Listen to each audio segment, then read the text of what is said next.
Hi everyone, this is Neel Raithatha, also known as the Wax Whisperer. Thank you for joining me in my latest video. We have here a patient who attended reporting a blocked left ear, and that was just the examination of the left ear that you saw there. However, it was their right ear that was more blocked, as you can see.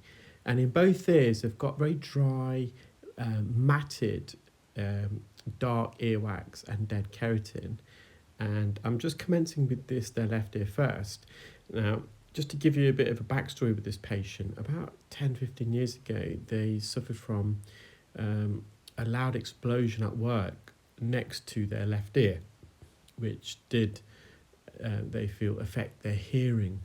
And you will see, once I remove this semi-occluding wax and dead skin from their left ear, that they've got some tympanosclerosis, some scar tissue developed on the eardrum, and it's most likely as a result of the acoustic trauma that they experienced. And as such, I've advised them that removing the wax will potentially improve their hearing somewhat, but maybe it's not the sole cause. And you can see the eardrum there. There's quite a few hairs in the ear as well. So the patient does trim their ear hairs. So just recommended they place some cotton wool at the entrance. You don't have to, so if you want to do it yourself, if you've got loads of hairs around your ears and you want to trim them, it's not a problem, but just place a bit of cotton wool just at the entrance, not too deep, just sitting at the entrance, and that helps prevent the hairs that you're trimming from entering your ear. If you get hairs that enter your ear, they can become matted with earwax and lead to an obstruction. They can also sometimes lead to swimmer's ear. So if you do get water in your ear, it's less likely to drain out of your ear, and that water that's in your ear can then cause an infection. Why do we have these hairs in our ears? So there's two types of hairs that we have around our ears. In fact, the majority of our skin, it has got a very almost invisible layer of hair growing upon that, and that's called, I think you pronounce it, vellus hair. And we have that around our earlobes as well, and the outer part of the ear. And these hairs that you see growing near the entrance of the ear are called trachea hairs, and they're terminal hairs, and they're a lot thicker. They're pigmented, so you can see them, whereas the vellus hairs lack or have less pigment, so they're a bit more invisible to the naked eye. And these trachea hairs can grow. They get thicker, and men typically genetically have more hairs than females. And as we get older, it's not fully understood why, but it's apparently, I was doing some reading about that today, and it's to do with levels of testosterone. I'm still going to do a bit more research about that, because I know testosterone is not linked to hair loss directly, but testosterone produce it, if it reacts with a certain enzyme, it can produce dehydro testosterone, which can then weaken the hair follicles, which then mean the hair follicles can die and wither, and the hair becomes a lot thinner. So as we get older, though, the testosterone levels decrease. Of course, men have more testosterone than females. So the bit of the research paper that I read was they mentioned that these trachea hairs are more sensitive to testosterone, hence why as we age, the hairs get thicker and grow more. So it's probably the opposite to what I thought. So I need to just do a bit more research on that. But men genetically just have more hairs than females, and as we get older, men generally grow more hairs around the ears and the nose, and they start to stop growing hairs on the crown region of their scalp and the temple regions. So, and why do we have these hairs? Now, initially I was always led to believe that these hairs are there to help earwax to migrate, but that's not really the case, I don't think anyway. These hairs have a similar function to earwax. They are a protective membrane. Similar to the nose in your nostrils, they help to trap bacteria, dust, dirt, pollen, fungi from entering your ear, so it filtrates the air. So the air entering your ears is more cleaner, it's purer. So that's the primary reason. Having excessive hairs, is it bad for you? No. The only time it's bad if it's completely blocking your ear and it's just can't see inside your ear and you've got some sort of ear pathology, you've got some ear symptoms, so we need to remove that hair in those instances. Otherwise, you just leave these hairs. If you start trimming them myself during the procedure and plucking them, well, can lead to folliculitis, infection of the follicles.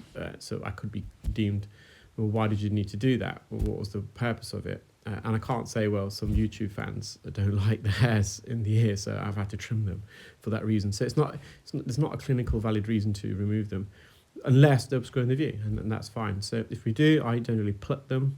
We use some forceps, and we just remove it. And also, these hairs, they help to produce sebum. So at the hair follicle, you have attached sebaceous glands. Sebaceous glands secrete a lipid, oily substance called sebum. We also found it on our scalp. Sebum contains many different organic compounds. You can just see I'm just using some forceps here to grab this annoying piece of hair. That was the patient actually, they said they could feel that hair strand in the ear. So because it was available, I arranged to remove that. And once I did, it's fine. Yeah, so sometimes hairs, very rarely, I mean, I've got a lot of hairs in my ears, and it's if you've got a long strand and it's in an awkward position, it may tickle your ear slightly. So that's another potential reason to remove them, but otherwise you just leave them if they're not causing a problem. So yes, sebum contains many different organic compounds ranging from alcohols, squalenes, cholesterols, long chains of saturated and unsaturated fatty acids, probably a couple more that I forgot there. And so the sebaceous glands are attached to the hair follicle, and they secrete sebum, which travels up the hair root to the surface and to the tip of the hairs, and this oil then dissipates and lines and coats the ear canal wall and also the eardrum, so it provides a protective layer. It helps the skin retain its internal moisture, and it helps to fight away of harmful bacteria and fungi because it's slightly acidic, and it helps to also repel external water from entering and macerating the skin. So with that left side, we finished that. You might have seen the scar tissue on the eardrum there. So the right side is actually more blocked. You can see it's really matted here. It's really dry. Just trying to get the hook in and behind and just extract this forwards. So this patient advised that their family, particularly wife, are complaining that the TV is too loud. I think the patient knows from speaking to them that they, and they've been previously told elsewhere when they've had their hearing tested that they need hearing aids, but they're a bit reluctant. So we had a bit of a chat. I, as an audiologist, previously would prescribe hearing aids, but we stopped about a year ago. We just, for an audiologist, prescribing hearing aids is our bread and butter. It's what we are trained to do. It's our most common treatment that we provide, is performing a diagnostic hearing tests and prescribing hearing aids. But I now just focus on clinical ear care. I'm just so busy and inundated with earwax removal and the development of new instrumentation, which I will disclose in the next few weeks, hopefully, and obviously developing the wax scope, performing the training.